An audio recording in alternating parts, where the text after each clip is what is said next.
반갑습니다. 정치계 아이돌 김영윤입니다. 제가 말하면서도 좀 부끄러운데요. 아이돌 하기에는 조금 연식이 있어서 죄송합니다. 자, 지금 대한민국 죄송하다고 지금 외쳐야 되는 사람들이 뻔뻔하게도 내가 잘났네 하고 있는 판이라서 정말 그냥 저도 뻔뻔해지려고 합니다. 지금 대선판에서 움직이는 이 뻔뻔한 사람들 보면서 이제 부하가 치밀어 오르는데요. 가장 대표적인 사람이 한동훈이지 않을까라고 생각을 합니다. 그래서 저는 오늘 한동훈에 대한 이야기를 좀 해볼 생각인데요. 윤석열 대통령께서 사저로 이동을 하셨죠. 언젠가는 찾아뵙겠다라고 이야기를 했던 한동훈을 좀 떠올려 봤습니다. 과연 올 수 있을까? 과연 윤석열 대통령 부부를 찾아뵙고 뭔 이야기를 할 수 있을까? 그런데 또 뻔뻔한 한동훈이기 때문에 가능도 하겠다라는 생각이 들더라고요. 모든 사람의 잘못은 내가 아니고 다른 사람들이 잘못했고 나는 해석하는 사람이야. 마시는 알부민 남재현 원장이 직접 배합한 건데요. 혈액 운반에 좋고요. 간과 심장 컨디션 개선하고 단백질 공급합니다. 피로 회복에 좋고요. 이봉규 TV 단독 혜택입니다. 2+1 한정 특가인데요. 하루 한 병이면 충분합니다. 알부민 좋은 거 아시죠? 애국 기업이에요. 또 남재현 화이팅. 라고 항상 이야기하는 게 한동훈이고, 지금까지 봤을 때 어떤 것 하나 책임지지 않았다라는 것. 그래서 앞으로 그 대선판에서 말이죠. 4강에서 컷오프가 될 겁니다. 지금의 지지율로 봤을 때 4강에는 뭐 들어갈 수도 있겠죠. 우리가 전략을 좀 잘 짜야 되지만 들어가서 본인이 2강에서 떨어진다라고 하면 그냥 또 무책임하게 그 다른 사람들 막 핑계 대면서 그냥 사라질 것 같습니다. 그리고 또 어느 순간 기어 나와서 또 분탕질을 하겠죠. 이걸 보면서 이준석이 하는 행실과 똑같다라고 저는 보고 있는데, 이 한동훈이가 요즘에 지지율을 좀 받고 있습니다. 왜 지지율을 받고 있냐라고 분석을 해보면요. 김문수 전 장관에게 쏠렸던 그런 이제 윤 어게인을 외칠 것만 같았던, 그래서 바짝 김문수 전 장관에게 지지를 했어요. 근데 김문수 전 장관이 요즘에 발언들이 상당히 쇼킹합니다. 이준석을 품는다 뭐 이런 이야기를 하다 보니까 여기서 이탈되는 표가 한동훈에게 한 3, 4% 정도 들어가고, 여기서 또 이탈된 표가 나경원 의원에게도 들어가고, 그래서 두 사람이 조금 이제 지지율이 오르더라고요. 그러니까 실제적으로 봤을 때 한동훈의 지지율은 핵심은 아니다라고 보시면 되고 4강 정도에서 끝날 것이다라고 보면 되는데, 이 한동훈이 요즘에 자기 존재감을 좀 뿜뿜하기 위해서 이곳저곳 인터뷰를 좀 하고 있습니다. 하나하나 조져될 필요가 있을 것 같아서 화면에 한번 띄우겠습니다. 자, 한동훈이 대선 주자 인터뷰다라고 해가지고 온갖 폼을 지면서 나왔습니다. 제가 이거 먼저 띄운 이유가 뭐냐면 둘 다 같은 사람이다라고 보시면 될 것 같습니다. 지금까지 뭐 10년을 정치 양아치로 있었던 이 이준석이 지금 바라는 게 뭐냐? 대선판에서 뭐 완주를 하겠다라고 하면서 본인의 체급 높이기, 그래서 본인의 몸값 좀 높이고 지지율로 지분 따먹기, 이 판을 지금 생각을 하고 있는 것 같은데, 한동훈도 마찬가지로 이준석의 길을 가고 있다. 그래서 저는 이 두 사람을 뭐라고 했냐면 이제 똥가루라고 이야기를 했거든요. 우리가 지금 보수의 대연합을 위해서 맛있게 비빔밥을 만들기 위해서 다 모아가지고 짠, 그래서 이 비빔밥, 맛있는 비빔밥, 나경원 의원도 들어오시고 윤상현 의원도 들어오시고 범보수 김문수 전 장관도 들어오시고 홍준표 전 대구시장, 안철수 다 들어와가지고 짠, 범보수 대연합으로 이재명을 격파하자. 그런데 거기에 똥가루 2개가 들어와가지고 솔솔솔 뿌리면 그 비빔밥은 잡쓸 수 있느냐? 버려야 되는 거죠. 제가 그래서 똥가루 비빔밥이다 라고 제가 게시판에 놨는데요. 이 두 사람은 그냥 똥가루다 라고 생각을 하시면 될 것 같습니다. 이 다음 페이지 한번 봐주시면요. 똥가루 좀 적절하지 않나요? 저는 똥가루라는 표현이 가장 적절하다라고 생각을 하는데, 우리 구독자님께서 댓글을 달아주셨더라고요. 아니, 맛있게 비빔밥 먹으려고 하는데 똥가루 뿌린 격이다. 똥가루 비빔밥 못 먹지 않냐. 저는 거기서 아이디어를 좀 얻어서 똥가루 비빔밥으로 영상을 만들었는데, 보수 국민들, 그러니까 지금 국민의힘을 지지하는 그리고 정권의 재창출과 윤 어게인을 외치시는 분들은 한동훈과 이준석만큼은 거부하죠. 왜? 반윤의 세력이니까.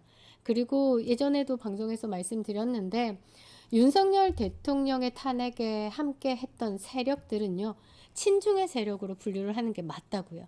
윤석열 대통령의 탄핵은 사기 탄핵입니다. 그 사기 탄핵을 이끌었던 이유가 뭘까? 그것은 윤석열 대통령의 모든 전략과 모든 국정 운영의 방향이 자유 진영의 친미 쪽으로 향하고 있죠. 그러니까 친중의 세력들에게는 가장 강력한 거부 대상, 제거의 대상이었기 때문에 윤석열 대통령은 사기 탄핵을 당하신 겁니다. 그 사기 탄핵에 앞장서고 그 사기 탄핵에 함께했던 세력들은 이쪽 진영으로 분류가 돼야 되겠죠. 이재명하고 아무리 나를 세워봤자 다 똑같은 쪽이다라고 보시면 됩니다. 거기에 함께했던 세력이기 때문에 제가 한동훈, 이준석만큼은 똥가루로 비빔밥에 섞으면 안 된다라고 말씀을 드리는 겁니다.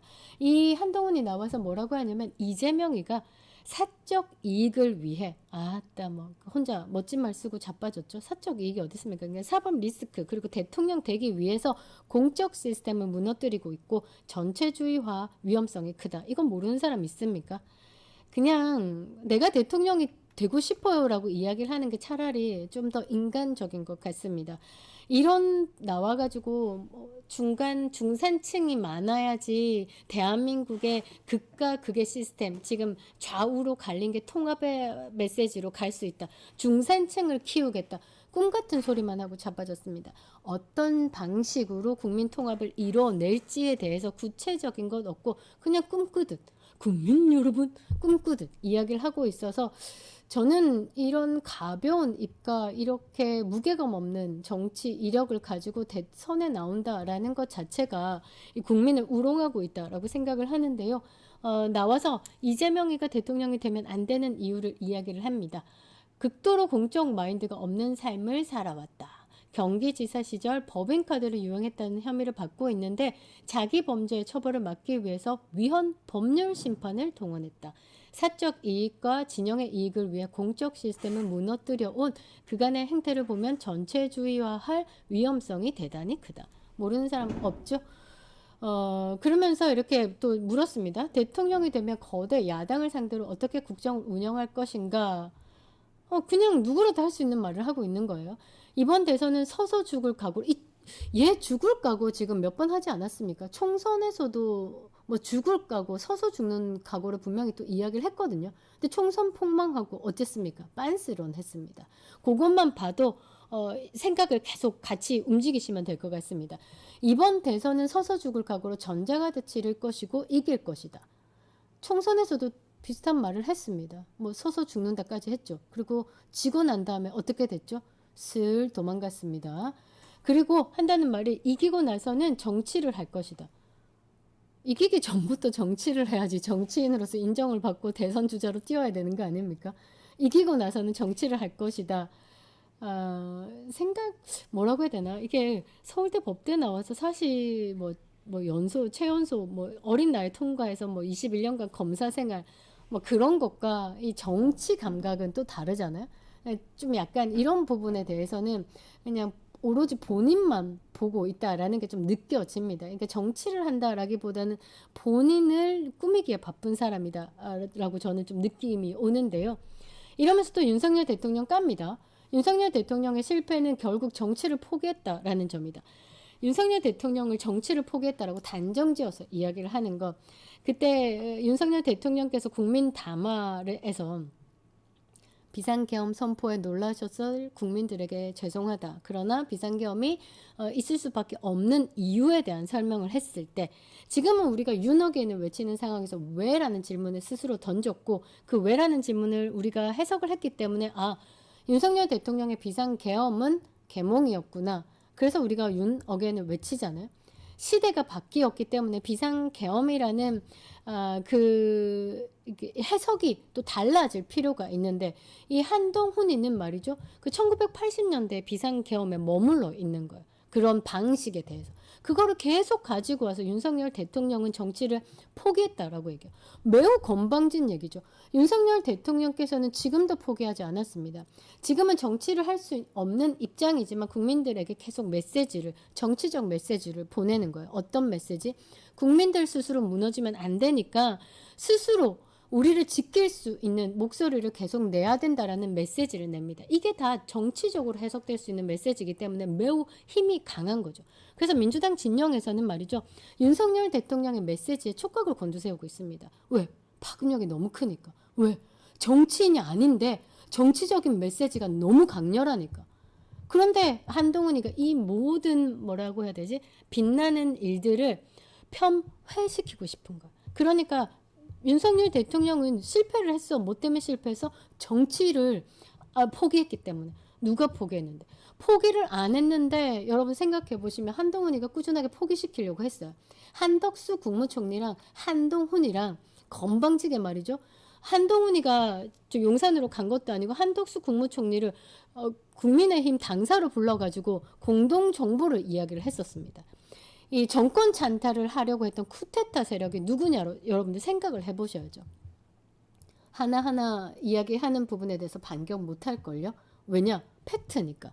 해석을 어떻게 하느냐에 따라서 다르니까. 한동훈은 말이죠. 한덕수 국무총리와 공동정부라는 멘트를 했습니다. 그거는 정권을 찬탈하기 위해서 움직였다라고 보는 거죠. 정권 찬탈이 뭡니까?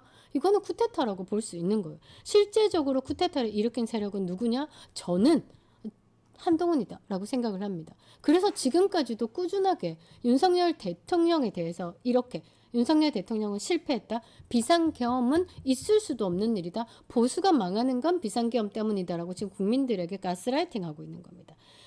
국민의힘은 말이죠. 이런 사람과 함께 대선 후보를 받는다라는 것부터가 잘못된 겁니다. 진짜 민심을 읽지 못한다라는 거죠. 지금 대한민국은요. 윤심을 걷어내고는 민심을 읽을 수가 없는 겁니다. 그런데 민심을 읽겠다라면서 윤심은 부정하고 있으니까 뭔가 맞지 않는 사람이다라고 보는 거죠. 그러면서 한다는 말이 이재명의 민주당이 문제가 많더라도 정치로 풀었어야 된다. 네가 그 자리에 있었다면 정치로 풀 수 있었을까? 네 능력으로는 절대 안 되는 거. 저는 그 정도의 2년 5개월 동안 그 29건의 탄핵 남발에도 국민들에게 계속 메시지를 내면서 버텼다. 그리고 외교적으로 성과를 끌어내고 경제적으로 여러분들 그 경제 수치가 쉽게 얘기하면 문재인 때 바닥이었다가 오르게 만든 게 윤석열 정부에서 허리띠 졸라매고 건전재정하면서 만든 그 성과들이 언론이 밝히지 않아서 그렇지 계속 꾸준히 오르고 있었습니다. 근데 그런 부분에 대해서 다 그냥 다 못했다라고 윤석열 대통령을 이야기를 하고 있는 거죠. 잠시 저는 이제 한동훈만 이야기를 하면 약간 뭐라고 해야 되나 분노 포인트인데요. 여러분들이 생각하는 마지막 분노의 사진이 있는 것 있습니다. 요거 한번 띄워드리고 제가 정리를 한번 해볼 건데요. 저희 구독자 이재호 구독자님께서 정리를 해주셨습니다. 45년 징역을 구형한 마지막에 이제 검사가 구형을 하죠. 이 재판장께서는 그 검사의 구형에 따라서 이제 정리를 하는데 45년 징역을 구형한 게 한동훈입니다. 감옥에서 피폐해질 대로 피폐해진 우리 박근혜 전 대통령을 정치적인 이유로 찾아가지고 이렇게 웃으면서 사진을 찍었다. 이런 단독 촬영을 했다.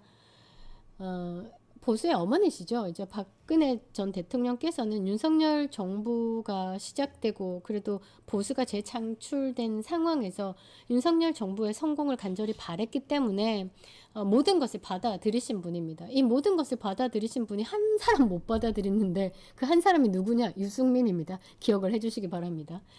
그래서 이 한동훈을 받아들이고 사진을 찍었는데 말이죠. 굉장히 거북하다라는 거죠. 빨간 줄에 우리 구독자님께서 이렇게 적어주셨습니다. 계엄도 부정하고 탄핵도 찬성한 놈이 부정선거까지 언급하면서 국민들에게 해악질 발언만 일삼은 이 사람이 이게 한배신이고 한뚜껑이고 이 탈모사인데 정말 이 사람에 대해서 분노해서 언급하지 않을 수 없다라면서 이 사진과 함께 이런 메시지를 던진 거죠. 이게 국민들의 마음이다라는 겁니다. 한동훈이 국민과 함께하겠다, 민심을 읽겠다라고 하지만 결코 민심하고 가깝지는 못하다라는 겁니다. 제가 요 다음 페이지에서 한번 글로 정리를 했는데 제 게시판에 들어가 보면요, 제가 쫙 정리가 되어 있습니다. 우리가 역사에서 교훈을 얻잖아요. 왜냐하면 그 역사가 반복된다라는 건 그런 상황들이 꾸준하게 생길 때 역사에서 어떤 일이 있었는지에 대해서 우리가 참고하고 다시 되짚지 말자라는 겁니다. 자, 을사늑약이 뭡니까? 우리 대한제국이 외국권을 강제로 뺏기고 일본의 식민지가 되는 그런 문을 연 불평등 조약이었죠. 제가 그거를 따와서 이제 역사적으로 교훈이 있는데 우리가 요거는 좀 기억을 하자라고 해서 글을 쓴 게 있습니다. 배신자를 품어서 이긴 전례가 없습니다. 여러분들 우리가 잘 생각해 보시면요, 배신자를 거둬들여 가지고 결코 승리한 적은 없습니다. 정치사를 돌아보면요, 위기 시에 외연 확정을 명분으로 배신자를 포용했다가 오히려 도리어 그 내부로부터 붕괴한 사례가 적지 않습니다. 사실 일본 역사도 마찬가지로 그냥 동군 서군 싸울 때도 마찬가지로 이 내부의 배신자 때문에 와해가 돼서 이제 그랬는데, 일단은 한국 역사로 들고 올게요. 가장 대표적인 비극적인 우리의 역사는 조선 말기의 을사늑약입니다. 늑약이라는 것 자체가 강제성이 있죠.